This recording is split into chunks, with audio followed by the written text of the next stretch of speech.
நான் வெளியில் எங்கேயுமே கோட் போட மாட்டேன். பிகாஸ் கோட் போடுறது என்னுடைய ஷோவில் மட்டும்தான் நான் போடுவேன். என் கல்யாணத்துக்கே நான் கோட் போடல. ஓகே, கல்யாண ரிசப்ஷனுக்கே நான் கோட் போடல. மோர் ஓவர் ஏன் கோட் அப்படின்னு ஒரு ரீசன். ப்ராபப்ளி அதுக்கப்புறம் டெலிவிஷனில் எல்லாரும் கோட் போட ஆரம்பிச்சதுனால நான் தான் தொடங்கி வச்சேன் அப்படின்னு நம்புறாங்க. ஆக்சுவலாக அதுக்கு முன்னாலாம் பார்த்தீங்கன்னா பெரும்பாலும் டெலிவிஷன் ஷோஸ் வந்து ஒரு ஆங்கர் நின்று பேசிட்டு இருப்பாரு.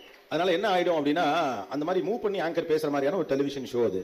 அதில் இயர்பீஸ் ஒன்று இருக்கும், டைரக்ஷன் டீமோட இன்ஸ்ட்ரக்ஷன்ஸ், லைட் எங்கே இருக்குது, கேமரா எப்படி மூவ் ஆகுதுன்னு இன்ஸ்ட்ரக்ட் பண்ணுறது, டைரக்டரோட இன்புட், இப்படி பல விஷயங்கள் ஒன்று வரும். அதுக்கு ஒரு பேட்டரி இருக்கும் இங்கே. அப்புறம் நான் பேசுறது உங்களுக்கு கேட்குறதுக்கு இந்த மாதிரி ஒரு மைக் இல்லை, சட்டையில் குட்டின்ற ஒரு மைக் இருக்கும்ல, அதுக்கு ஒரு பேட்டரி இருக்கும், அது இவ்வளோ பெருசு இருக்கும். அது ரெண்டு ஒயர் வழியாக தொங்கும். அது ரெண்டையும் பெல்ட்டில் மாட்டிருப்போம். இப்போ அதோட நான் அப்படியே திரும்பி நின்னா மனித வெடிகுண்டு மாதிரியே இருக்கும். சரியா? அந்த பேட்டரியை மறைக்கிறதுக்கு போட்டது தான் கோட். ரைட்?